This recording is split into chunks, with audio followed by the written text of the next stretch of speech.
도희님 챗GPT 아세요? 네. 그거 양강님이 알려줬는데 음. 그냥 텍스트 긁어서 음.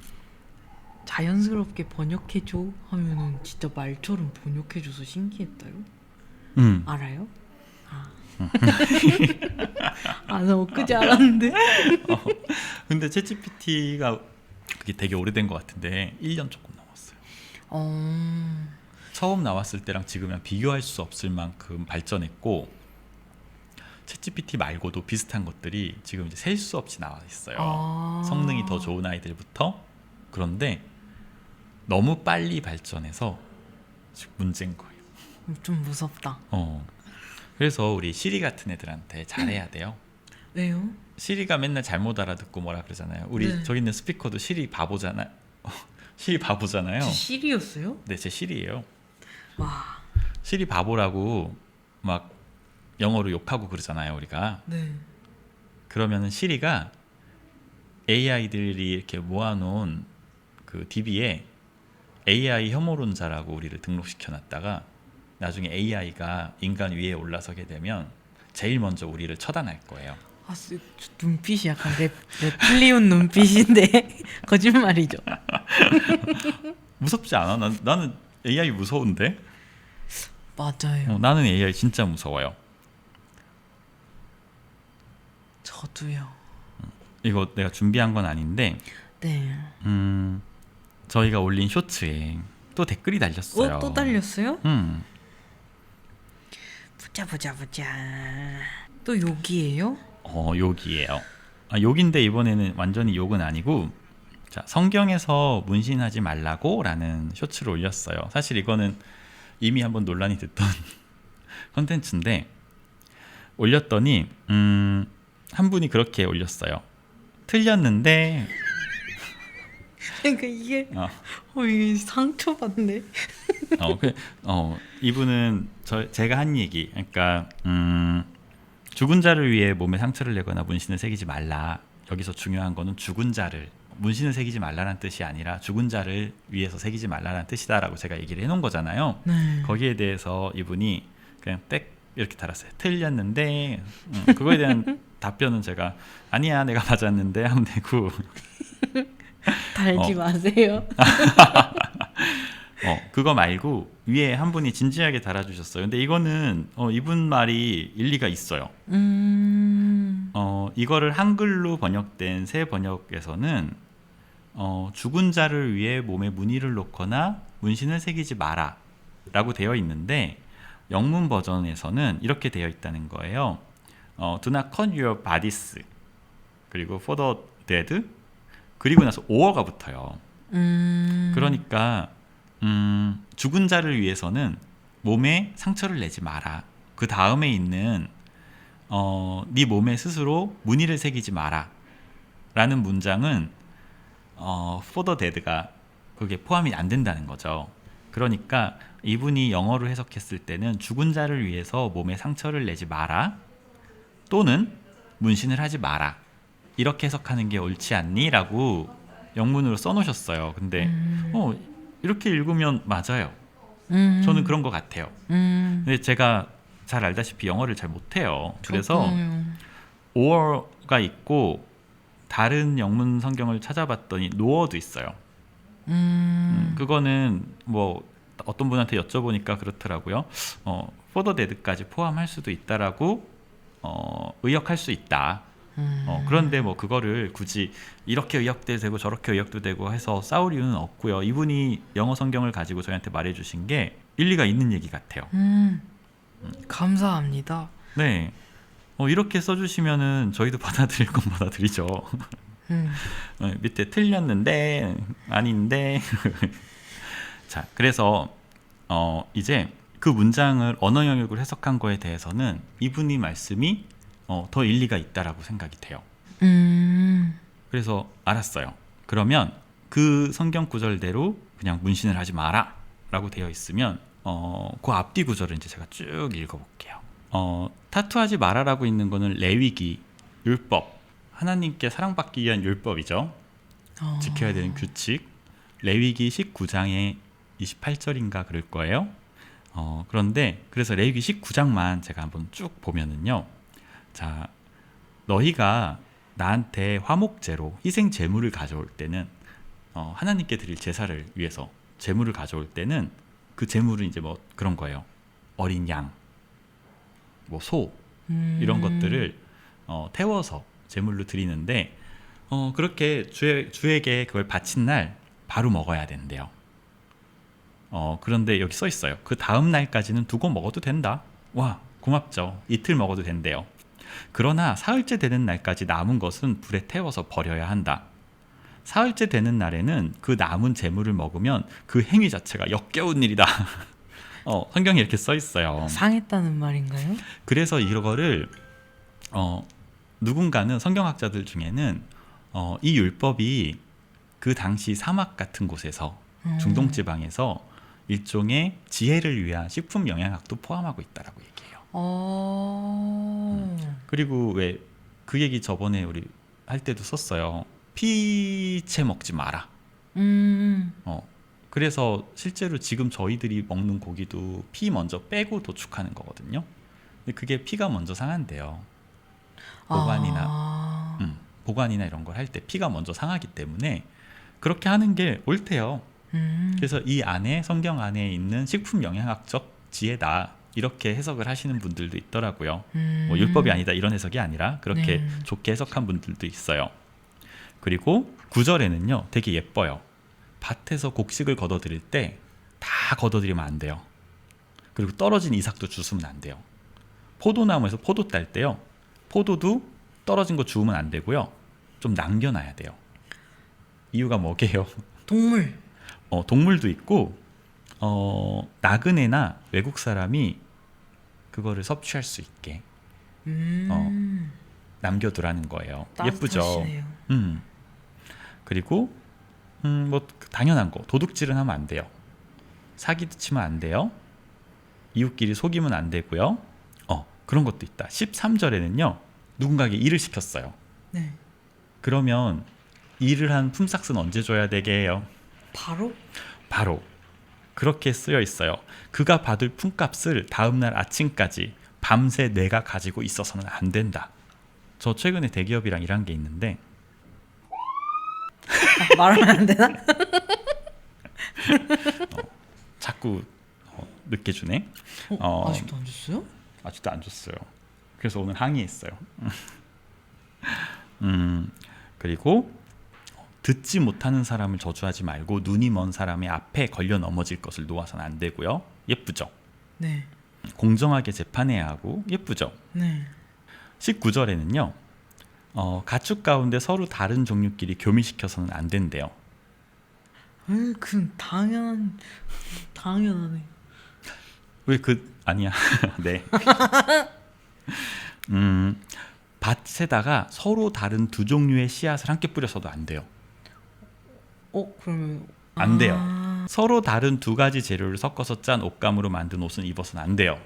요새 폴리에스테롤 그거랑 뭐 면이랑 같이 그런 거 안 되는 거예요? 안 된다 그러셨어요. 그리고 빨래하기 힘들어서 그런가? 약간 뭐 영양학 이런 거 신경 써주시는 거면 빨래도 신경 써주시지 않을까요? 그랬으면 좋겠다. 그리고 우동이 카드비 나갔어. 왜 카드값은 잘 나갈까? 저도 오늘 탈탈 털렸어요. 그리고 뭐 그런 것들이에요. 당시에는 노예제도가 있잖아요. 네. 노예인 여자와 동침한 남자는 사형을 당하진 않지만 속건 재물을 가져와서 제를 올려야 돼요. 근데 그 속건 재물이라는 거는 숫양이어야 돼요. 숫양. 수컷 양. 음매 왜 양. 본인이 즐거웠는데 왜 양을 희생해야 돼요? 그러네. 그건 나쁘다. 그리고 제사장이 그 순양을 속건 제물로 바쳐 그 남자가 저지른 죄를 주 앞에 속하여 주면 그 남자는 자기가 지은 죄를 용서받게 된다. 아니 그냥 양 대신 얘를 죽이자. 그리고 그때도 얘기했던 거 이제 나와요. 과일나무를 심었는데 처음 3년 동안은 그 과일을 따먹으면 안 돼요. 그리고 네 번째 해에 열린 과일은 거룩한 거라서 제사를 지내야 되고요.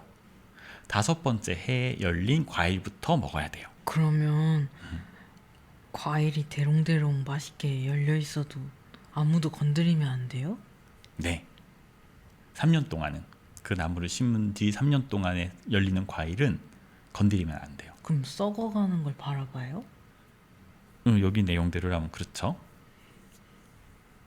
그리고 어떤 고기든 핏째 먹으면 안 돼요. 그리고 전봐도 안 되고요. 요술 부려도 안 되고요. 우리 그때 한참 웃었던 거 있죠. 관자놀이 머리 둥글게 깎으면 안 되고요. 네. 구렛나루 밀어도 안 돼요. 지금 우리 왜 유대교 사람들 모여 사는 데 가면 까만 모자 쓰고 수염 막 이렇게 막 길고 여기 이렇게 구렛나루 따가지고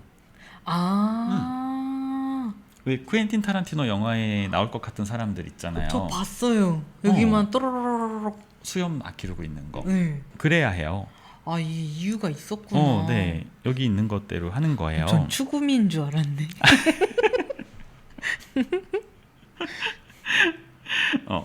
그리고 이제 28절.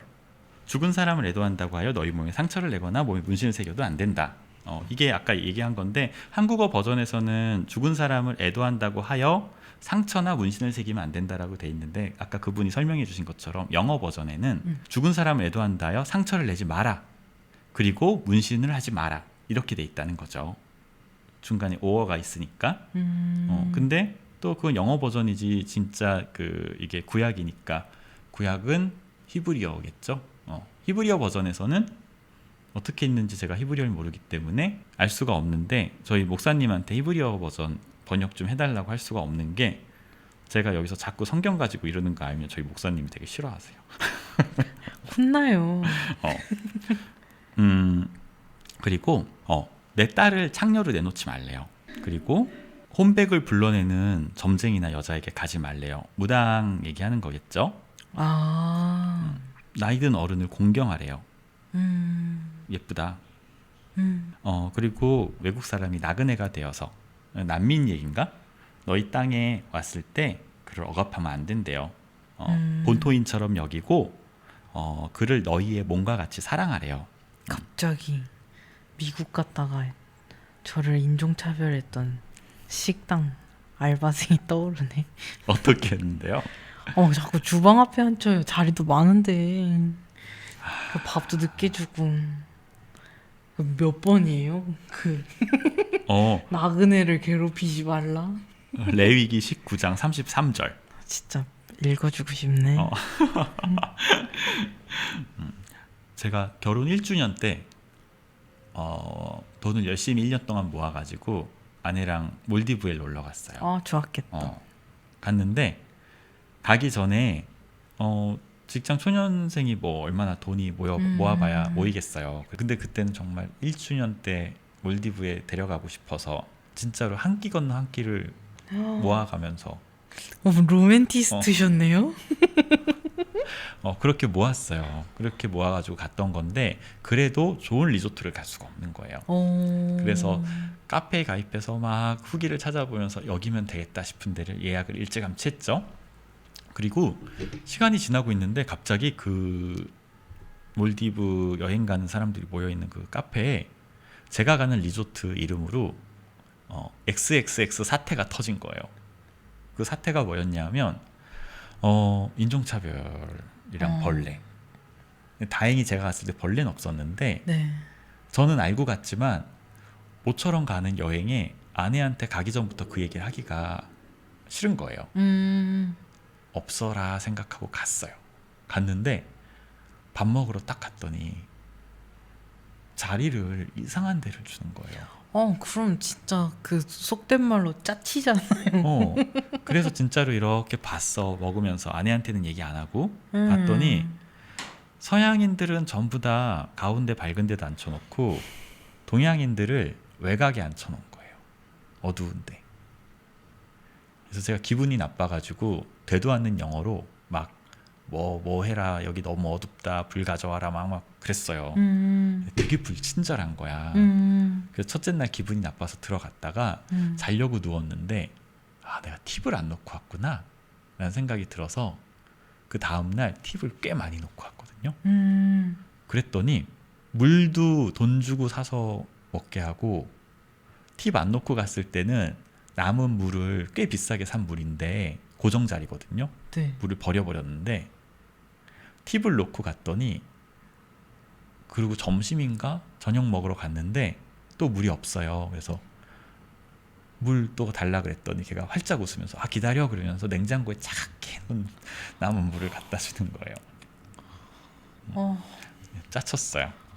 저도 팁 많이 줬거든요. 네. 첫 미국 여행이라. 음, 그러면 팁을 줘야 된다는 강박이 있잖아요. 내가 음. 실수할까봐. 음, 생각보다 많이 준 거예요. 음, 그 친구가 너 그거 되게 많이 준 거라고 나중에 말하더라고요. 음. 그럼 뭐 갑자기 불친절하 했는데 갑자기 계산하고 나니까 초콜릿을 막 엄청 챙겨주는데 눈물이 날 것 같은 거예요. 진짜 짜증나서. 맛도 없는 초콜릿. 진짜 인종차별 너무 싫어요. 제가 아이들 데리고 해외에 잘 안 가는, 그러니까 살러 가지 않는 이유가 많이들 물어봐요. 왜 애들 지금 상황이면 너는 애들 데리고 가서 맞아. 어디서 키워도 되고 뭐 경험해주 더 나은 경험을 시켜줄 수 있고 그런데 그게 더 나은 경험인가 싶은 게 저는 인종차별 부분이에요. 인종차별은 있어서는 안 될 일이지 이겨내야 될 대상이 아니에요. 그런데 내 아이가 살기 위해서 너 그거를 지혜롭게 대처해야 되고 이겨내야 되라는 걸 가르치는 게 기분이 되게 나빠요. 인종차별은 없어야 되는 거지 우리가 이겨내야 될 대상이 아니에요. 맞는 완전 맞는 말. 그래서 차라리 저는 인종차별 받지 않는 곳에서 적어도 내 아이가 다른 사람을 차별하거나 폄하하지 않는 사람으로 키워놓는 게 더 낫지 인종차별을 이겨내는 사람으로 키워내고 싶지 않아요. 한 번 사는 인생 그거 이기려고 용 쓰는 거 싫어요. 멋있다. 그래서 제가 이 얘기를 왜 했냐. 순대를 안 먹은 사람이 수염을 다 기르고 머리를 둥글게 돌려 깎지 않고 구렛나루를 예쁘게 따은 다음에 그리고 나한테 와서 나는 5년 된 과일만 먹었어 라고 먼저 저한테 고백을 하고 그리고 나서 문신하지 말래라는 이야기를 저한테 했으면 좋겠다. 지금 이 많은 거 사실 저는 레위기 19장만 지금 발췌해서 몇 개만 읽은 거잖아요. 레위기 1장부터 끝까지 이런 거거든요. 야, 이거 못 살아요. 이거는 예수님이 우리를 구원해 주시기 전에 우리가 구원받기 위해서 지켜야 되던, 즉 지킬 수 없는, 현실적으로 지킬 수 없었다라고 판단되었던 율법이에요. 거기서 이 많은 율법들 중에 하나를 콕 집어 갖고 와서 지금의 이 타투라는 거를 직업으로 삼고 진지하게 노동하고 있는 일종의 문화예술 노동자에게 와서 그 직업을 폄하하는 얘기를 이렇게 아무렇지도 않게 할 수 있는 정도의 수준과 그런 정도의 철학을 가진 사람이라면 입을 다물고 살아줬으면 좋겠다는 거예요. 와, 그럼 이 논리면 미용실 가서 구렛나루 컷하면 다 그럼 목도 같이 잘라야죠. 악플 달아야 되는. 그러니까 지금 구렛나루를 예쁘게 닦고 다니지 않는 사람은 거기도 찾아가서 댓글 달아야죠. 우리한테만 그래요? 그래서 이게 뭐 한국에서 크리스찬들이 많이 제가 크리스찬이에요. 맨날 까먹어요. 저는 살아계신 하나님을 믿는 크리스찬이에요. 크리스찬들이 많이 범하는 큰 실수가 내가 읽고 싶은 부분에 문구만 가져와서 이게 무슨 의미인지 어떤 문맥에서 나왔는지 구약의 율법인지 무엇인지 뭐 그런 건 있을 수 있죠. 여기도 살인하지 마라, 거짓말하지 마라 뭐 이런 거 있잖아요. 네. 그거는 우리가 현실에서도 지금도 모든 사람이 양심에 의거해서 지켜야 되는 규율이잖아요. 법이고 그런 것들을 가져와서 얘기를 나누는 거에 대해서는 얼마든지 환영하지만 여기에 있는 뭐 5년 지난 과일만 먹어라, 구렛나루를 밀지 마라 이런 것들 사이에 있는 어떤 하나를 가져와서 이거를 현대 사회에서 이렇다 저렇다 이야기를 하면서 다른 사람을 존중하지 않는, 다른 사람의 직업을 존중하지 않는, 다른 사람의 패션이나 취향을 존중하지 않는 그런 무식한 얘기들을 너무 아무렇지도 않게 뱉는 크리스찬들한테 얘기를 꼭 해주고 싶었어요. 그래서 요거는 먼저 저희 논란됐던 거기서도 같은 얘기를 했었죠. 아, 네. 그런데 거기에 대해서 답변들이 올라왔길래 다시 한번 얘기하는 거예요. 거기서 제가 농담을 한번 했잖아요. 죽은 자를 위하여 문신을 하지 마라 해서 그럼 산자를 위한 문신을 해도 되냐 뭐 이런 얘기를 제가 했더니 이 문맥 이해 못하는 사람들이 와서 다른 얘기 안 하고 어떻게 산자를 위한 문신을 하라 그래?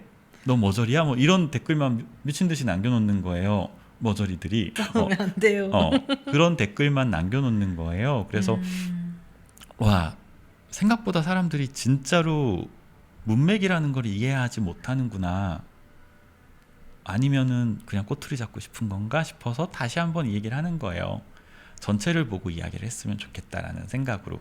왜냐하면 크리스찬들이 다른 사람에게 내가 믿는 사랑의 하나님을 전도하고 알리고 싶으면 똑똑해지지는 못해도 멍청해지지는 말아야 돼요. 하나님의 말을 전하는데 메신저가 너무 멍청하면 안 되잖아요. 네. 그래서 저는 이 이야기를 하고 싶었고 그런 와중에 또 생각난 게 있어요. 뭐야? 우리 타투 관련 기사들을 뜨면 네. 항상 뜨는 얘기 있어요. 뭔지 알아요? 제가 맞춰볼까요? 타투 있는 것들은 정상을 뭐 본 적이 없어. 타투는 과학이다. 아, 타투 있는 사람은 뭐 양아치가 아님을 평생 증명해야 된다. 맞아요. 그게 사람들이 그거 하면 되게 많이 동조를 해요. 뭐 평소에 생각한 거 있어요? 누가 그런 얘기를 하면 어떻게 반박하지라고? 근데 이게 진짜 묘한 게 아예 이해가 안 되는 말은 아니거든요. 그 모델하우스 끌려갔을 때 맞아요. 문신 많은 실장님이 갑자기 나와서 무섭게 했다 했잖아요. 아, 근데 이 문신에도 종류가 많잖아요. 맞아요. 근데 뭔가 정말 그 약간 긴장하게 하는 문신들이 있어. 아니 근데 그런 거예요. 물론 우리 역사를 보면은 그런 경우가 없다고 할 수 없잖아요. 그쵸. 처음에 사람들이 타투를 하게 됐던 이유가 누군가에게 그런 안 좋은 모습을 먼저 보여줘서 내가 더 나쁜 사람이야 라는 거를 알리고 싶어서 했던 건 사실이에요. 이거를 한 10년 전인데 네. 갓 20살 된 친구들한테 타투를 해주면서 이 비슷한 얘기를 했다가 그 친구들이 저한테 인상을 이렇게 쓰면서 그러셨어요. 그때 지금 저는 그 말 한 거 후회합니다. 그런데 당시에 한자 타투를 꽤 크게 써달라고 하길래 제가 그 친구들한테 이거 어른들이 보면은 무슨 조폭 부인이냐 그래요. 그랬더니 그 친구가 이렇게 인상을 쓰면 저한테 한자는 중국 글자일 뿐이에요 라고 얘기를 하는데 내가 경솔했다 하나, 또 하나는 나와 세대가 달라요. 저희 세대는 그 얘기를 할 수 있는 세대인 거예요. 왜냐하면 저희는 실제로 그런 어떤 종류의 타투들을 안 좋은 목적으로 조폭들이 썼던 거, 누군가에게 혐오감을 주고 누군가를 불쾌하기 위해서 썼던 그 타투를 실제로 우린 보고 자랐고 미디어가 계속해서 그렇게 알려줬어요. 그게 미디어가 잘못한 걸까요? 아니면 사회상을 반영한 걸까요? 저는 반영한 쪽이라 생각해요. 그러니까 저희 세대는 그럴 수 있는데 내 세대가 가지고 있는 선입견을 계속해서 아래 세대한테 전달할 필요는 없다라고 그날 생각을 하게 됐어요. 실제로 안 좋은 의도로 사용됐던 타투들이 있고 그거에 대한 선입견 때문에 우리가 그런 타투나 그런 사람들 혹은 그런 행색이에요.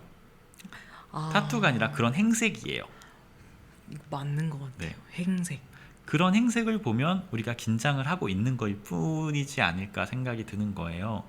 그래서 우리가 그런 선입견을 가졌다면 그 말이 일리가 있다는 거고요. 최근에 그런 애들이 있었어요. 사회적으로 물의를 일으켰던 애들. 최근에도 어떤 살인범? 저 사실 사건 사고 기사를 잘 안 읽어요. 너무 스트레스죠. 스트레스가 나서. 근데 최근에도 또 어떤 놈이 또 어린 여학생을 죽인 것 같아요. 네? 기사를 안 읽었어요. 일부러 타이틀 보고 사진 뜨길래 바로 넘겼는데 네. 목에 이만한 문신을 하고 있더라고요. 그리고 어떤 애 알고 있는 애가 있는데 그 삼성에서 말 받아가지고 부정 입학해서 말 타고 신나게 뛰어다니던 이상한 집 딸이 있어요. 아휴. 걔도 그렇게 타투를 많이 했더라고요. 아 그래요? 음. 누구한테 받았을지 궁금하다. 아 근데 그 타투 보면서 내가 되게 소름 끼쳤던 게 장르가 딱 우리 쪽이야. 아 궁금하다. 그래서 사회적으로 무리를 일으키는 사람들이 타투를 했을 때 그 선입견이 커지는데 그게요 그런 거예요. 머리카락에 아무것도 꽂지 않은 사람이 무리를 일으키면 그냥 무리를 일으킨 건데 머리에 빨간색 핀을 리본핀을 꽂은 사람이 무리를 일으키는데 그게 2번이고 3번이 되면 빨간 머리 리본을 하고 있는 사람은 사회적 무리를 일으킨 사람으로 저희한테 인지가 되겠죠. 그쵸. 아무것도 없는 것보다 표식을 남긴 사람들이 어떤 문제를 일으켰을 때 훨씬 더 사람들한테 강하게 인지가 된다는 거. 그래서 예전에 어떤 분이 그러셨더라. 타투를 자기가 하고 타투를 작업한 작업자셨는데 타투를 하고 나서 사람들에게 선입견을 안 심어주려고 일부러 길거리에 절대 침을 뱉지 않고 사람들 보이는 데서 담배를 피지 않고 자기는 이런 게 타투신 전체에게 되게 유익할 것 같아서 자기는 그렇게 한다는 거예요. 그래서 우리 노력도 진짜 필요한 것 같고. 난 원래 침 안 뱉는데. 근데 나도 안 뱉었는데 40 넘어가니까 침이 좀 흐르더라. 아 그래요? 우리 아빠는 코를 이렇게 풀던데. 옛날 아저씨들 그거 많이 하셨었어요. 근데 그렇게 푸는 아저씨들 손이나 코에 코가 안 묻는다? 우리 아빠 흘려요. 맨날 이렇게 닦아요. 슬프다. 왜 아빠 얘기를 해가지고. 그래서 실제로 그런 선입견이 없는 것도 아니지만 저는 제 주변에 거의 대부분의 사람들은 타투를 가지고 있어요. 저도요. 그쵸? 네. 그런데 저 장담할 수 있어요. 제 주변에 타투 있는 사람들 중에 양아치는 한 명도 없어요. 저도요. 이유가요. 그러면 타투 가진 사람들이 양아치가 아니어서일까? 제 생각에는 저는 원래 주변에 양아치를 안 둬요. 저도요. 무서워요. 일단 말투가 거칠고 걸음걸이가 형편없는 사람들, 행색이 형편없는 사람들을 옆에 두지 않아요. 근데 누군가는 타투 있는 친구들이 있는데 다 양아치래. 그러면 타투 있는 사람들이 양아치여서일까? 그 사람은 주변에 양아치를 두고 있어서일까? 맵네요. 자기 주변을 먼저 돌아봐야 돼. 네. 타투가 있건 없건 주변에 양아치가 없는 사람은 양아치가 없어요. 맞아요. 왜 내 주변엔 다 양아치지? 왜 내 주변엔 다 타투가 있는 사람 다 양아치지? 한번 체크해봐요. 타투가 없는 애는 양아치가 없나 주변에? 근데 있어. 쟨 타투가 없는데 쟨 양아치야. 쟨 타투가 있는데 양아치야. 그러면 너도 양아치야.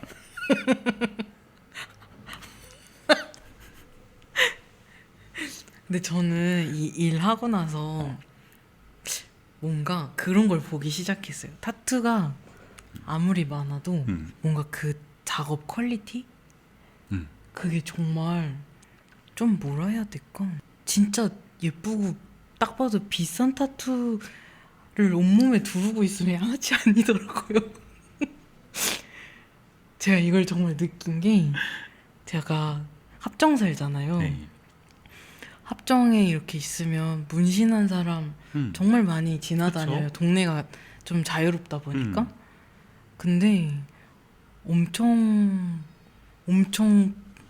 커다랗고 파란색 문신을 막 두른 사람이 멀리서 이렇게 오는 거예요. 근데 이렇게 가까이서 와서 그 문신을 이제 보게 됐잖아요. 근데 그 문천님 작업이더라고요. 근데 정말 달라요. 아무리 문신이 크고, 아무리 뭔가 그 큰 문신 이 자체가 무섭잖아요. 네. 사람들은. 근데 달라요. 그쵸. 네. 그러니까 저는 이게 옷이랑 되게 비슷하다고 생각해요. 그래서 저는 이게 함부로 얘기하면 또 안 된다 생각하는 거예요. 옷처럼 모든 사람이 옷을 입고 있어요. 그런데 옳고 그름이 아니라 내가 싫어하는 옷과 내가 좋아하는 옷이 있죠. 맞아. 누군가는 좋아서 입었는데 어떤 사람들은 되게 속으로 무시하잖아요. 저걸 옷이라고 저런 배색의 옷을 막 하면서 저처럼 그 패션에 대해서 크게 신경 못 쓰는 사람은 그냥 검은색을 입고 다니는 게 최고란 말이에요. 저도요. 자꾸 뭐가 튀기잖아요, 우리는. 그것처럼 문신도 옷이에요. 그래서 내가 보기에 동경하고 좋아하는 옷이 있고요. 딱 봐도 나 저 옷이 싫어라고 할 수 있는 옷이 있어요. 그런데 옷은 곧 외모잖아요. 그래서 남의 외모라서 함부로 지적해도 안 되고 함부로 판단해도 안 되는데 우리나라 사람들은 지금은 그래요. 같이 직장 동료가 이렇게 있는데 오늘 너무 예뻐요. 그래도 야 오늘 너 되게 예쁘다라는 얘기하면 너 저질이야. 이거에 대해서 이제 그 정도의 수준들은 다 됐다, 한국 사람들은. 그런데 타투에 대해서는 아무렇지 않게 얘기해요. 타투도 외모인데. 맞아. 그게 더 문제인 것 같고, 그래서 저도 솔직하게 얘기할게요. 저는 누구보다 타투를 사랑하는 사람이잖아요. 네. 모든 타투가 다 사랑스럽진 않아요. 취향이 있어요. 맞아요. 네. 그런데 그 중에 나랑 취향이 안 맞는 어떤 사람들은 꼭 문제를 만들더라고요. 사회적 무리를. 그러다 보니 그게 과학이다. 이런 이야기들이 나오는 거고. 그래서 결론은 제 얘기의 결론은 그런 거예요. 눈에 띄어요. 아무것도 없는 사람은 아무것도 없는 사람이라서 눈에 띄지 않아요. 아무것도 없음이 특징은 아니에요. 그런데 뭐가 있으면 그게 특징이 돼서 눈에 띄어요. 그래서 타투한 사람들이 조금 더 신경 쓰고 사는 거. 자기가 그런 선입견의 판단의 대상이 되고 싶지 않으면 우리가 조금 더 신경 쓰고 살아야 돼요. 그래서 주연님이랑 맨날 주연님 얘기해서 미안한데 우리 매니저님 주연님이랑 저랑은 둘이 오늘도 식당에 가면 사람들이 일단 들어가면 다 쳐다봐요. 완전히 빠박이 둘이 와서 밥을 먹으면. 그래서 저희는 인사 더 예쁘게 해요. 사장님한테 꼭 맛있다 그러고. 비슷한 얘기가 또 있어. 전 세계에서 100명 이상을 죽여서 연쇄살인마 넘버 5 있어요. 100명 이상을 죽여서 제일 많이 죽인 사람부터 1, 2, 3, 4, 5등 그 5명 중에 그 페드로 로드리게스라는 사람이 유일하게 타투를 가지고 있어요. 이 사람이에요. 짜잔. 귀엽네, 타투가. 생각보다. 네. 그런데 그러면 5명 중에 최고의 연쇄살인마 5명 중에 1명만이 타투를 가지고 있잖아요. 네. 그런데 통계를 보면요. 유럽이나 아메리카는 인구의 40에서 50% 가까이가 타투를 가지고 있어요. 그냥 구글에 있는 통계로는 이탈리아가 제일 많이 갖고 있어요. 48%. 이탈리아가 그렇게 많아요? 신기하다. 근데 유럽이 다 비슷비슷해요. 그런데 이탈리아가 48%로 전 세계에서 가장 많은 사람이 타투를 가지고 있다라고 되어 있는데 실제 이탈리아 사람들 만나서 물어보잖아요. 네. 야, 니네가 1등 했더라? 그러면 퍼센테이지 얘기 안 했는데요. 니네가 1등 했더라? 그러면 그치 우리 한 90% 갖고 있어 이렇게 얘기해요. 나이 많은 사람들은 안 갖고 있는 사람들이 있고 젊은 사람들은 거의 다 있대요. 그래서 몸으로 체감하기에는 8, 90%가 타투를 가지고 있다라고 해요. 우리 이탈리아 갈래요? 그래서 어찌됐든 40에서 80% 즉 절반의 사람이 타투를 가지고 있어요. 그러면 넘버 5 연쇄살인마 넘버 5 중에 2명에서 3명이 타투를 가지고 있어야 하잖아요. 네. 그런데 1명만 가지고 있어요. 절반이죠. 네. 문신을 가진 사람들 중에는 1명이 연쇄살인마 넘버 5 중에 문신을 안 가진 사람 중에는 4명이 연쇄살인마. 그러면 과학적으로 몸에 문신이 없는 사람은 평생 자기가 연쇄살인마가 아님을 증명하고 살아야 돼요. 이런 궤변을 아니, 이게 양아치를 증명하고 살아야 돼요라고 얘기하는 거나 사실 논리적으로는 궤변이죠. 네. 이거 궤변이라고 안 하면 또 이거 가지고 시비 건다? 전 그래서 사실 도희님 쓰레도 2번씩 읽을 때 많아요. 무슨 말이지? 얘 또 술 먹었나?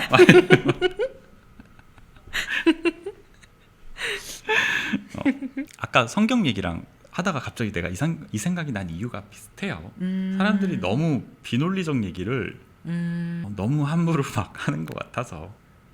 이게 누군가의 외모고 비한데 그리고 저희도 인정했잖아요. 실제로 우리도 그런 선입견 있다고. 네. 그런데 그거를 다음 세대들한테 혹은 그 선입견을 가지지 않은 사람들한테 그거를 과장해서 전하는 거에 대해서는 어디 가서 누군가의 외모를 평하는 것과 비슷할 정도로 수준이 떨어지는 일이라는 거에 대해서 얘기를 하고 싶었어요. 오늘 되게 전투적이다. 오늘 왜 이렇게 전투적일까요? 재훈님이 없어서 그래. 아 맞아. 막아줄 사람이 필요해. 음, 재훈님 보고 싶네요. 재훈님이 오시던 길에 집에 일이 생기셔서 다시 돌아가셨어요. 근데 재훈님 독일 가시면 음. 이렇게 둘이 할 때가 있겠네요. 안 구해지면. 근데 셋이 하는 게 좋은 것 같아. 구합니다. 아니야, 우리 작업실에도 하고 싶다 그러신 분은 있었어요. 여쭤봐도 돼요? 근데 나는 내가 되게 내 스스로 생각하기에 내가 되게 우스운 사람이라 그렇게 생각을 안 했는데 누가 한번 저한테 그런 얘기를 했어요. 도희님이 도와달라 그러는데 어떻게 싫다 그래요. 누가 내 마음을 말했네. 누가 내 마음을 정확하게 말했네. 어떻게 거절해요? 그렇구나. 아니 근데 전 도희님이 좋았어요. 아니 웃기잖아요. 웃기시잖아요. 여기 피자도 사줍니다. 근데 다른 사람은 그걸 그렇게 매력적으로 안 느끼더라. 그래요? 신유님만 항상 그거를 이렇게 더 기뻐해주고 그렇지. 고구마 무스도 추가해 주시는데. 그쵸? 되게 매력적이죠. 네. 근데 확실히 셋이 딱 안정감이 있긴 한 것 같아요. 그리고 그냥 재훈님이 같이 있으면 항상 사람들의 마음을 좀 맞아. 이렇게 다독이는 게 있어요. 저 잉크돌 처음 왔을 때 진짜 재훈님이 제일 잘해주셨었어요. 반겨주시고.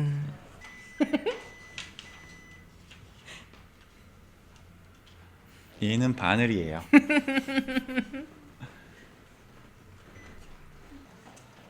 여기 조명 되게 좋아. 여기 한번 서볼래요? 잠깐만요. 귀신 같아. 다음에 나와주셨으면 좋겠다. 나올 거예요. 아싸. 바늘님도 거절 잘 못해요. 그래서 뭔가 부탁을 할 거를 치트키처럼 남겨놔야 돼요. 매번 하다 보면 거절하는 네. 학습이 될 수 있잖아요. 네. 그래서 진짜 필요할 때 부탁을 하기 위해서 잘 이렇게 킵해놔야 돼요. 그리고 나중에 뭐 그런 거 있잖아. 뭐 한 2억 빌려줄 수 있어요? 뭐 이런 거.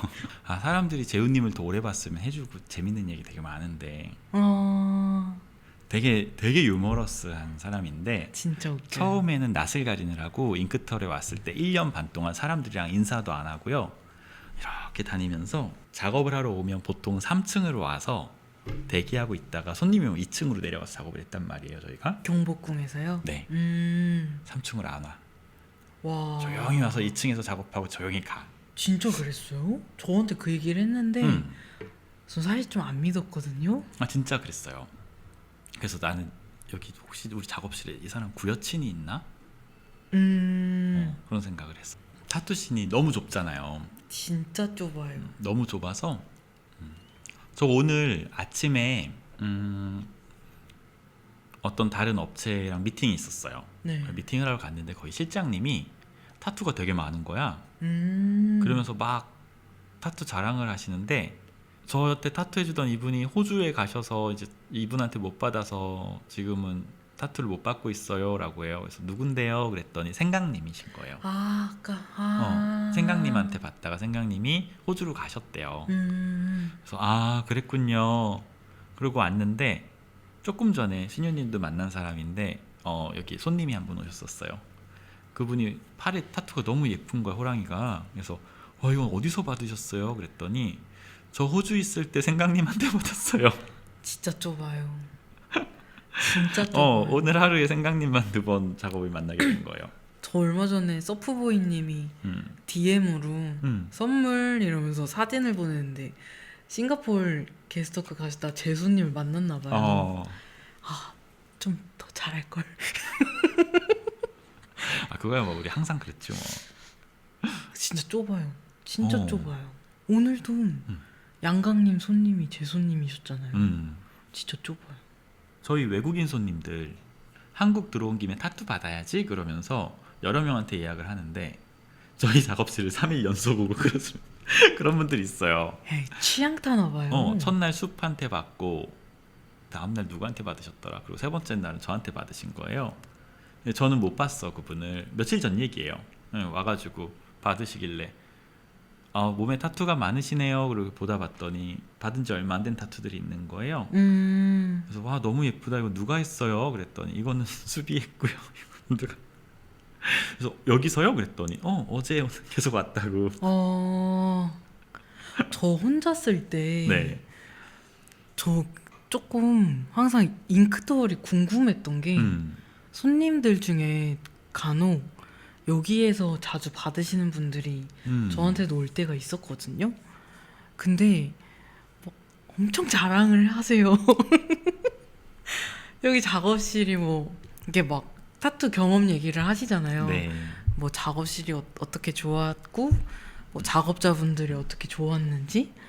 그래서 그때 진짜 궁금했어요. 그래서 저 여기 연락 주셨을 때 저 그냥 바로 왔잖아요. 정리도 안 하고. 저는 근데 진짜 계속 그런 경험이 있다 보니까 내가 아무리 뭔가 열심히 하려고 해도 뭔 차이가 여기에 분명히 있나? 그런 의문도 진짜 있었어요. 궁금했어요, 여기가. 근데 그러지 않아요? 지금 여기를 기준으로 작업하는 공간에 들어가면 내가 봐도 그래. 뭐 사실 우리 작업실만 그런 거 아닐 거야. 작업하고 있는 동료들 보면 되게 멋있거든요. 그런데 작업 공간 여기를 딱 기준으로 일로 들어와요. 그리고 우리 여기 이제 앉아 있잖아요. 이렇게 다 찐따 같냐? 막 안쓰러워요. 막 먹을 거 뒤져 먹고. 내가 이렇게 얘기할 수 있는 건 나를 포함해서 얘기해요. 이렇게 보고 있으면 야 진짜 그건 있어요. 제가 잉크토월 식구들을 보면서 이거는 우리의 빼어난 아이덴티티야 라고 할 수 있는 한 가지가 있어요. 공통된 거. 이 사회에 굉장히 무해해요. 사회에 무리를 일으키지 않을 굉장히 무해한 찐따들. 이거 진짜 공감. 약간 무해하다는 말이 진짜 맞아요. 그래서 와 저 친구 되게 힙하다 싶으면은 자꾸 빨리 나가. 우리가 싫은가 봐. 그래서 오래 오시던 손님들은 사실 그것도 아세요. 작업할 때 막 되게 진지하게 손님들한테 막 이렇게 하고 여기 모여 앉아서 자기들끼리 얘기하는 거 보면 너무 이상한 거야 다. 오래 오시던 분들은 그거 되게 좋아하고. 여기 오셨던 분들 중에 저한테 제 작업실에 왔던 손님들 특징이 하나 또 있어요. 뭔가 되게 점잖아요. 진짜 점잖으세요.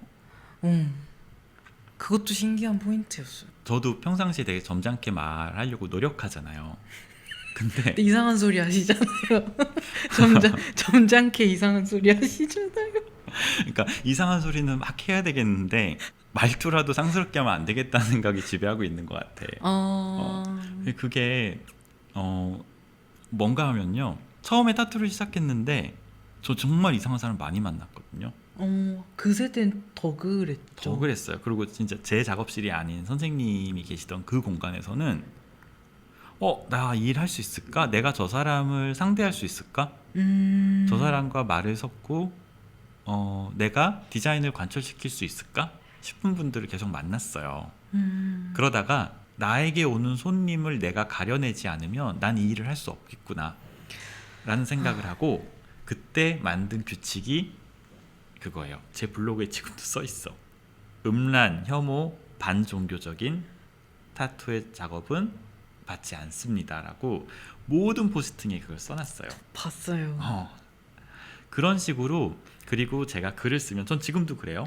제가 어딘가에 글을 써야 되면 막 줄임말이나 경박스러운 단어를 최대한 안 쓰려고 노력하고 완전하거나 안정돼 있는 문장으로 쓰려고 되게 노력해요.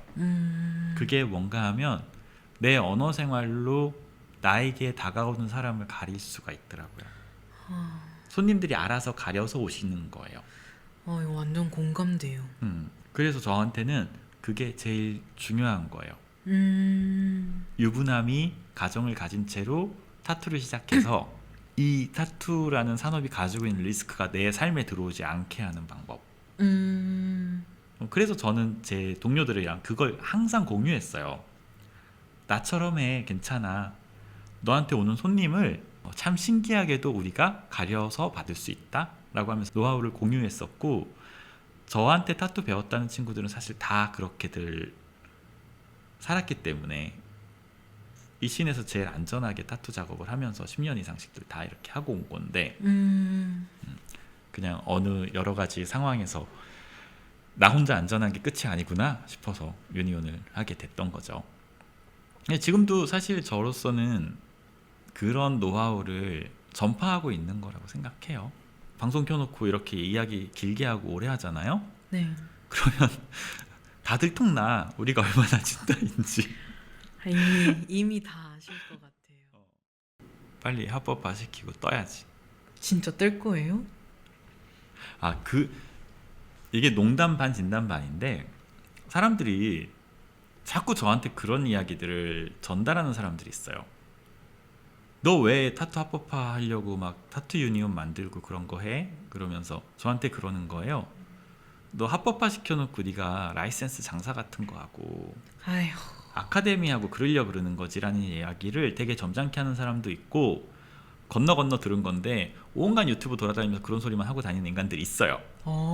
그런데 사실 제가 그 대응을 안 하는 이유가, 대응해주면 뭐 더 이렇게 그 사람들 마이크를 오히려 키워주는 것 같아서. 제가 유니온 활동하면서 대표성을 가지고 어디서 이야기하는 제 마이크가 커진 게 불만인 것 같아서 그러는 것 같은데, 그거를 대응해주면 같은 마이크가 되잖아요. 그래서 애써 무시해 주는 거예요. 그런데 그 얘기는 하고 싶어요. 지금 타투 유니온이 만들고 있는 법이 왜 국회의원실에서 타투 유니온은 굳이 연락하고 굳이 어떤 경우에도 유튜브를 찍든 뭐 하든 의원실에서 유니온만 섭외를 하느냐, 그거는 다른 어떤 단체들이 여태까지 냈던 법안과 다른 법안을 저희가 계속 요구하고 있기 때문이에요. 이 직업의 라이센스나 권한이 산업화되거나 누군가의 장사수단이 되는 것을 막고 싶다. 우리는 이렇게 막고 싶다라는 얘기도 하지만 의원실한테 연구도 부탁한단 말이에요. 어떻게 막을 수 있는지 생각해달라. 그게 4년치 쌓였잖아요. 그게 신뢰를 만들어서 지금처럼 가고 있는 건데, 누군가 그런 얘기를 해요. 자꾸 이거 장사하려고 그러는 거 아니야? 그러는데 모든 상상은요 자기의 경험으로 나와요. 자기가 그런 생각을 했거나 자기가 그런 시도를 했던 사람들이 그러는 거지, 실제로 후배들한테, 예민한 얘기인가? 후배들한테 그런 의심의 눈초리 많이 받았던 선배님들 계세요. 제 선배님들. 저 사람 저거 하면서 뭐 자기의 영달을 위해서 그러는 거 아니야? 라고 관심 없을 땐 저도 그런 생각한 적이 있었고요. 제가 타투 유니온 하면서 그분들을 명확하게 구분하게 됐어요. 경험에서 상상이 나오잖아요. 후배들한테 그런 선입견이 씌워진 선배님들도 있는데, 그 선배님들한테 어떻게 제가 존경의 마음이 싹 텄냐 하면, 제가 하고 있는 방향이 본인들이 해왔던 방향이나 지금 원하고 있는 방향과 조금 다를지라도 무조건 지지하고 응원하고 참여해주세요. 그 선배님들 특징이에요.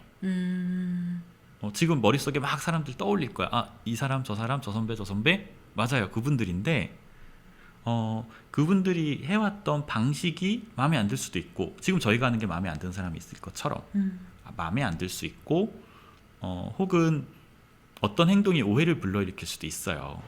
그런데 그분들이 10년이 지나서 후배가 이 일을 한다고 뛰어들었을 때 그분들이 저한테 보여주셨던 모습을 보면, 이 사람들이 이전에 뭐 때문에 이걸 했구나 라는 걸 알겠는데, 저보다 더 순수하면 순수했지 덜 하진 않았어요. 그거는 제가 확신할 수 있겠더라고요. 뭐 그냥 딱 한 명만 예를 들어서 얘기할게요. 에르난 저한테 선생님이라 불러야 되는 세대죠. 에르난님이라고 할게요. 에르난님 같은 경우도 저희가 타투 유니언을 하면서 조언을 되게 많이 구했어요. 초반에.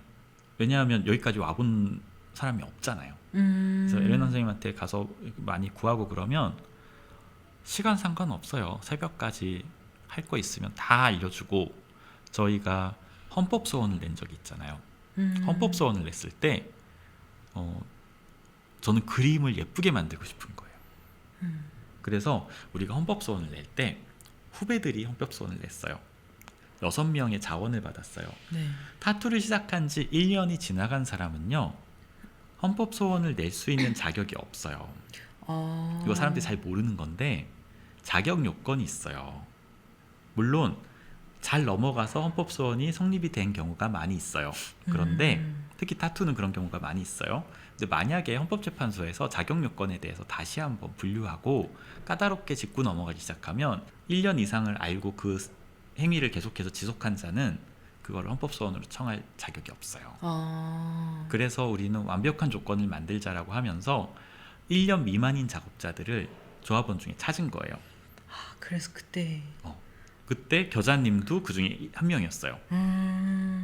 그렇게 해가지고 헌법소원을 냈어요. 그러면 우리 씬에서 가장 어리고 가장 경력이 짧았던 후배들이 모든 사람을 대표해서 헌법소원을 내게 된 거잖아요. 네. 쉬운 일 아니잖아요. 그쵸, 무섭죠. 자기 이름 쓰는 건데. 네. 그래서 후배들이 냈어요. 그리고 그 헌법소원을 내고 어떤 재판의 판결을 받고 하는 장면이 난 그랬으면 좋겠었던 거예요. 어떻게 보면 우리한테 헌법소원을 냈던 첫 사례라고 생각되는 엘레나 선생님이 헌법소원을 낼 때 같이 있어주고 이 후배들이 헌법소원을 내고, 그래서 처음과 끝이 선배들 시작해서 지금 제일 후배들이 헌법소원을 내고 이 그림이 난 너무 멋지다 생각을 했어. 그래서 엘레나 선생님한테 부탁을 하죠. 모셔달라고. 그냥 두 발 벗고 와주세요. 항상. 그래서 그러면 엘레나 선생님이랑도 도희랑 같은 뜻이야? 그러면 제가 다 꼬치꼬치 여쭤보진 않아요. 그런데 어떻게 사람이 같은 생각을 해요.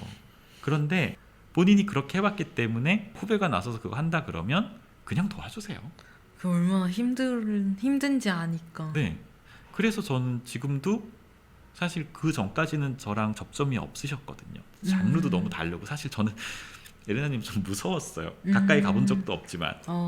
그래서 가까이 다가가기 좀 무서운 선배님이었는데, 이 타투 유니언을 하면서 종종 제가 찾아가서 뵙게 됐죠. 저희는 그렇게 성심성의껏 누군가가 도와주고 자기가 알고 있는 가진 거 전부 다 쏟아내줘요. 그거 보면서 선배님들 이거 할 때 우리랑 똑같았구나, 그런 생각이 들어요. 그래서 그분들은 그런 오해 안 하세요. 그런 분들이 저한테 그런 오해 할 수도 있죠. 그런데 몇 마디 나눠보면 알죠. 관심을 가지고 그냥 모든 상상은 자기 경험이나 자기의 그 미천을 드러내는 거죠. 그렇게 생각해서 대응을 안 하는 거예요. 그래서 이 말이 또 길어졌네. 그래서 타투 합법화 되면은 너 맨날 한국 뜬다 그랬는데 진짜 뜰 거야 그런데 그 생각이 있기는 해요. 하지 마세요. 되게 쿨해 보이지 않아요? 아니 되게 쿨해 보이지 않아요? 혹시 그래서 오늘 미팅 하신 거예요? 준비도 해보고 싶고. 그런데 진짜로 타투가 법제화가 되면 저한테 중요한 거는 노동조합이에요. 노동조합이 법제화되고 나면 100% 우리 직업이 한동안은 굉장히 망가질 거예요. 지금도 망가져 있지만 무섭다.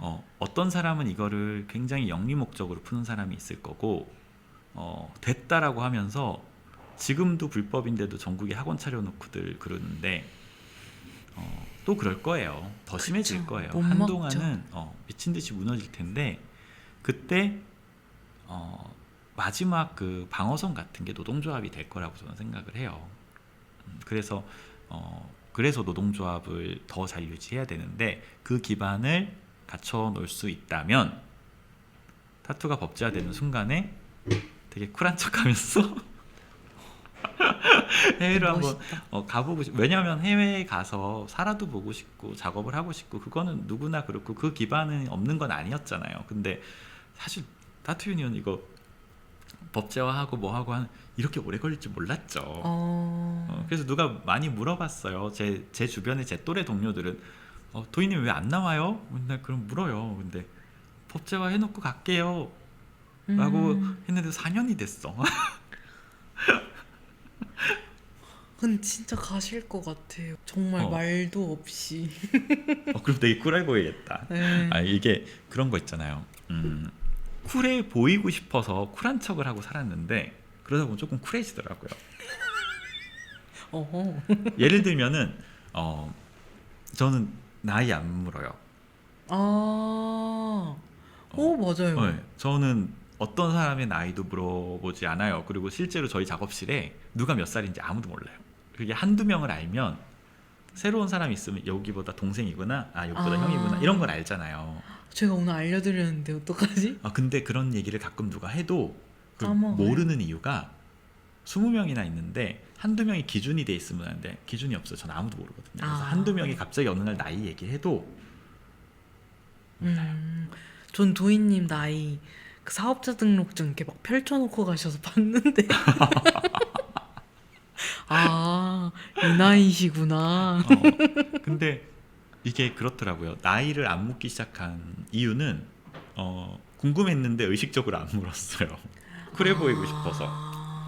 외국 나갔는데 나이 안 묻는 게 벌써 우리가 5년째 만나고 있는데 네. 함부르크에 있는 친구들이랑 5년째 만나고 있는데 서로 나이를 물어본 적이 없더라고요. 와, 궁금해하지 않아요. 그게 걔네들이 되게 쿨해 보이더라. 난 처음에 되게 궁금했거든. 멋지다. 그래서 나도 쿨한 척 해야지. 그리고 나이를 안 물었어요. 음. 그러다 보니까 어느 순간 되게 쿨해진 것 같은 거예요, 내가. 그리고 진짜로 나이를 모르게 됐잖아요. 네.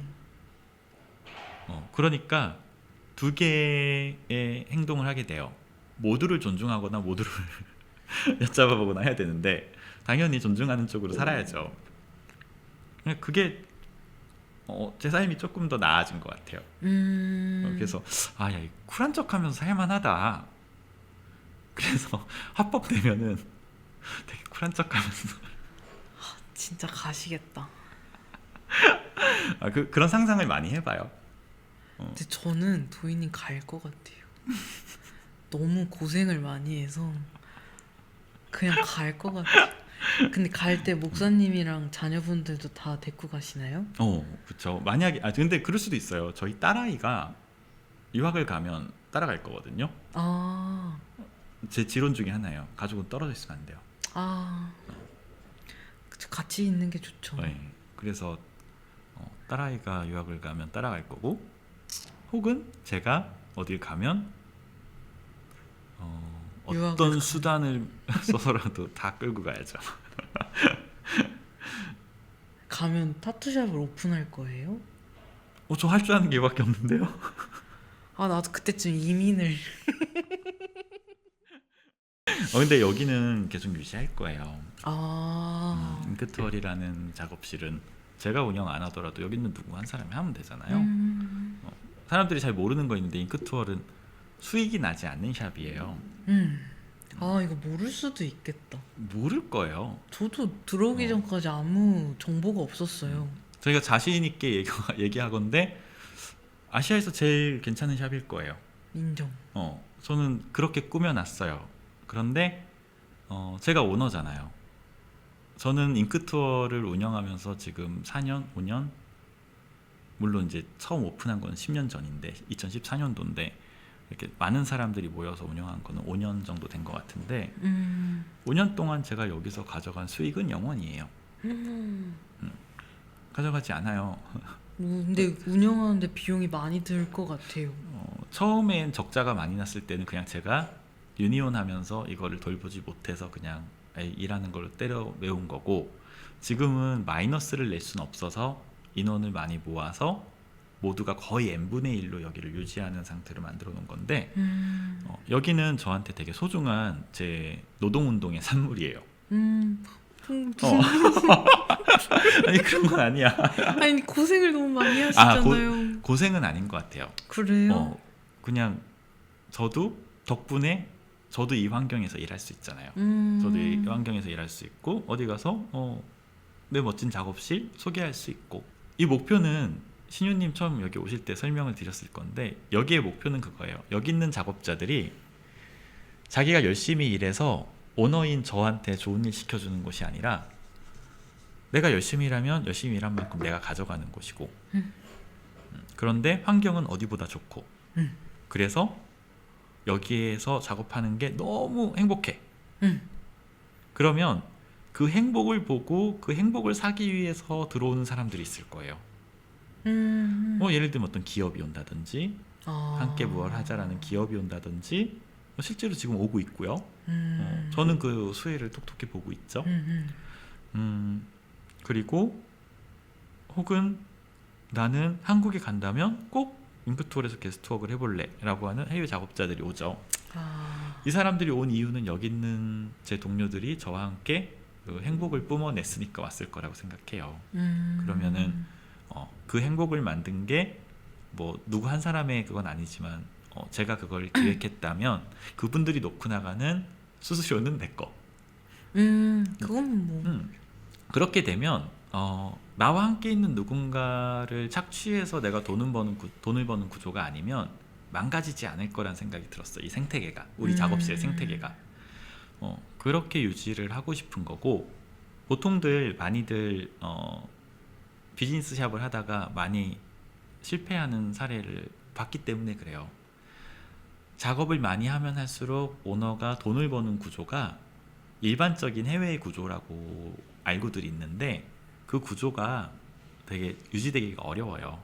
왜냐하면 배드가 오늘 4개가 놀았어요.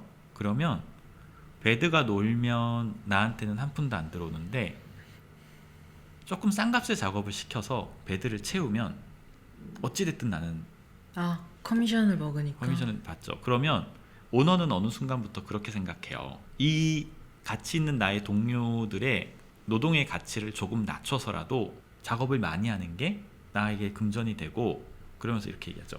생각해봐. 작업 안 하는 것보다 매일 작업하는 게 당신 능력을 올리는데도 훨씬 유리해 라고 이야기할 수밖에 없게 돼요.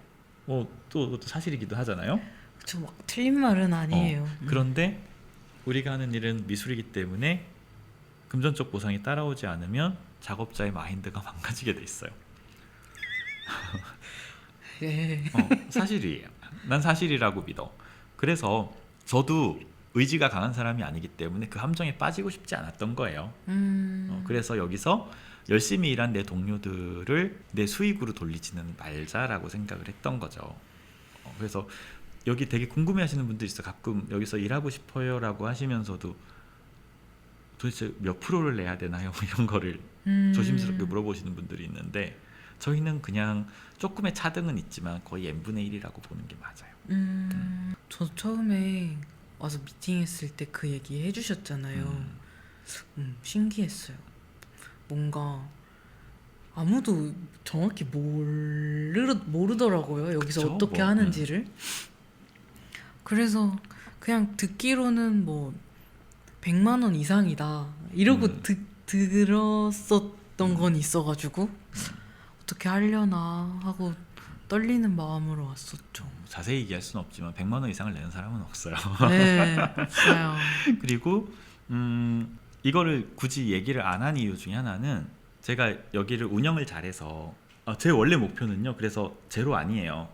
제가 한 100만 원 정도 가져갈 수 있으면 된다 생각한 거예요. 다 더 100만 원 정도만 남으면 된다. 왜냐하면 가끔씩은 뭔가 갑자기 뭐가 확 들어갈 때가 생기거든요.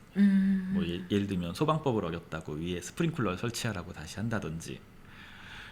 그래서 한 100만 원씩만 남기면 되겠지라고 생각을 했는데 유니온 하면서 사실 여기 경영이라면 경영이죠. 신경 쓸 수가 없어서 어마어마하게 적자를 냈어요. 제 처음 계획은 2020년도 말쯤에 제가 여기를 어떻게 운영했고 얼마가 남았는지 욕심내지 않고 누군가가 이렇게 운영하면 모두가 이런 정도의 돈을 내면서 이렇게 괜찮은 환경을 운영할 수 있어. 너희들도 몇 명 정도가 모여서 이런 똑같은 방식으로 작업실을 차려봐 라는 거를 시내에 알리고 싶었어요. 그래서 제가 노동운동이라 그랬던 거예요. 그런데 망했잖아요. 코로나도 터졌고 유니온 일하느라고 사실 작업실을 돌볼 여력이 제로였어요. 그래서 어떻게 보면 그때 있던 친구들이 내가 좀 미안하죠. 더 홍보도 돌려주고 더 이렇게 챙겨줬어야 되는데 사실 지금도 못하지만 그래서 결론적으로는 잘 됐으면 이미 제가 이 운영 방식을 막 공개했을 거예요. 그런데 제가 공개를 하면서 너희들도 나처럼 하면 한 달에 한 200~300만 원씩 적자 보면서 그냥 유지할 수 있어라는 이야기를 할 수는 없잖아요. 그러니까 너희들도 해봐라고 얘기할 수 없잖아요. 네. 그래서 이제 안정되는 상황이 되면 그때는 자세히 공개를 할 생각이에요. 이게 행복하다라는 전제. 근데 진짜 행복해요. 저는 혼자 운영했었잖아요. 네. 사실 여기 와서 이제 한 달은 놀라움의 연속? 약간 비품 처리하는 방법이나 그 뭐지 일회용품 다 쓰고 버리는 것도 다 돈이잖아요. 근데 이게 저처럼 혼자 운영하시는 분들 중에 여기만큼 이걸 다 지키면서 하기가 어려워요. 왜냐면 의료 폐기물 이것도 만약에 저 통을 구했다고 쳐도 저걸 어디로 어떻게 보내야 할지도 모르고 그리고 여기 그 물도 그냥 안 버리잖아요. 네. 그거 다 저는 또 운영을 혼자 해본 경험 때문에 아 이게 다 돈인데 하면서 이거를 쏟아서 네. 이렇게 쓰는데 그런 게 너무 좋더라고요. 뭔가 내가 이런 기본적인 것들을 지키면서 일을 할 수 있다는 어떤 이게 뭘까요? 그냥 행복함? 그럼 다행이고. 그런 게 진짜 좋아요. 근데 저는 왜 우리가 쓰고 난 린싱컵, 잉크가 들어있는 린싱컵을 함부로 버리지 말고 고체화시켜서 버리는 걸 지금 저희가 하고 있는 거잖아요. 네. 그 가루를 넣어서 고체화시켜서 버리는데 일반 폐기물로 왜 수도에 버리지 말라 그러지 했는데 최근에 식약처에서 타투 염료 이관해가는 것 때문에 이게 힘든 거예요. 저도 공부를 해야 되잖아요. 식약처에게 무슨 얘기를 하려면 저도 공부를 해야 돼요. 근데 어떤 잉크의 그 MSDS 문서를 보다 보니까 물과 섞이면 독성이 발생하는 게 있더라고요. 무섭다. 우리가 쓰는 염료들 CI 넘버가 있어요. 네. 그게 염료의 코드인데 그 염료들 중에 실제로 물과 결합됐을 때 독성을 발생시킬 수도 있다라고 써 있는 아이들이 꽤 있어요. 그러니까 린싱컵에다 저희가 이렇게 섞어서 닦았잖아요. 그러면은 그 물은 수도에 버리지 않는 게 모두를 위해서 좋은 거죠. 그런 게 있더라고요. 그리고 일회용품을 사실 저희가 너무 많이 써요. 타투할 맞아요. 때 저희는 환경 파괴의 주범이에요. 맞아요. 저희는 쓰레기예요. 맞아요. 진짜 많이 써요. 그래가지고 녹색병원이랑 멸균 관련 교육을 짜면서 제가 원장님한테 얘기를 했어요. 원장님, 저희 일회용품 너무 많이 씁니다. 라고 했더니 그러면서 조금 느슨하게 해달라고 제가 얘기를 한 거죠. 네. 근데 원장님이 그때 저한테 이렇게 손가락질 하시면서 이런 거나 쓰지 마라. 네. 위생과 안전은 쓰레기와 함께 갈 수밖에 없어. 여기서 못 아끼면 너 이런 거나 쓰지 말고 텀블러에 먹어. 할 말이 없었어요. 네, 그래서 완전. 우리가 일회용품을 너무 많이 쓰는데 그게 그냥 우리 소비자의 안전과 직결되니까. 컵이나 하나 가져와야겠네요. 그래서 저희 평소에 여기다 이름 쓰고 먹는데. 맞아. 도희님 맨날 이름 쓰시잖아요. 전 사실 컵 많이 써요. 그거 있어요. 아까 신유님이 여기서 작업할 때 예를 들면 의자에서 엉덩이 떼면 일회용품 다 버려야죠. 장갑부터. 뭐 하다가 잠깐 뭐 만지면 장갑 또 버려야 되고. 네. 그런 부분들이 엄청나게 잘 지켜지잖아요. 큰 이유 중에 하나가 그거를 내 돈 주고 사면 지키기 되게 어렵다. 근데 네. 공용 비품이잖아요. 네. 그러면은 어느 순간부터 그게 되게 자연스럽게 잘 돼요. 그게 더 엄격해진달까요? 맞아.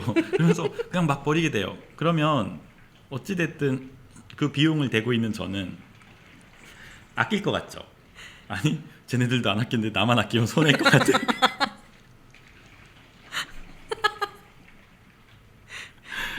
그렇게 되더라고요.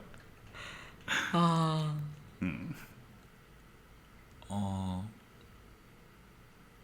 갑자기 인사하고 끝내죠.